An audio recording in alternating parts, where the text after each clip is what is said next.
As yet another deadline passes and the trade talks continue, claims that a deal is 95% done are being made on both sides of the channel.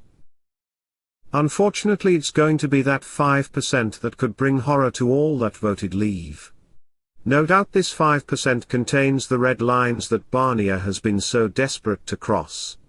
Fishing, governance and the level playing field. For Barnier, he has his peers to satisfy. The French President, Emmanuel Macron, and his fishing demands. The German Chancellor, Angela Merkel, and her fear that an independent United Kingdom will take trade away from the motherland, and the European Commission, wanting to keep control of UK laws via the European Court of Justice. 95% of a deal may well have been agreed, but if the Prime Minister allows just 1% of the remaining to be compromised, there will be a backlash from all those millions that voted for this.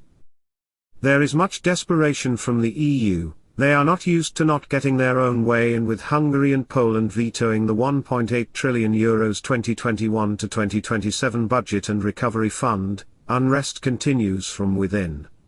With the German Chancellor Angela Merkel refusing to say whether one of the options being considered would be to threaten the two countries with taking away their voting rights. The German Chancellor responded, "For me the word threaten is not the right word in this context. We are obliged to try to find a way out.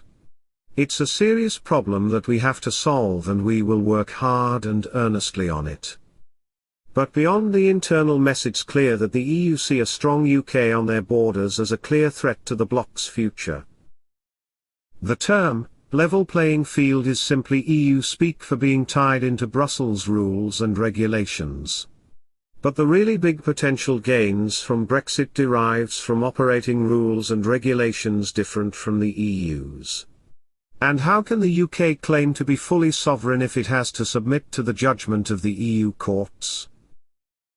In the end, this could prove to be highly significant economically, depending upon the outcome of the level playing field issue. Boris has also been handed another clear boost. The announcement of a trade deal with Canada.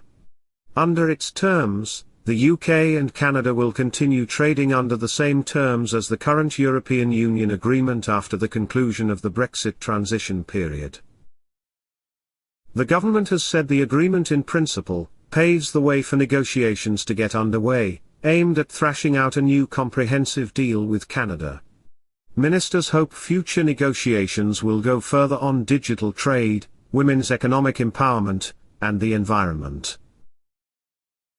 The next week could see many UK citizens rejoice at the news of a completed deal, or simply look back over the last 4 years with anger and dismay. Whatever the outcome, the journey is far from over. Thank you very much for watching, and please subscribe.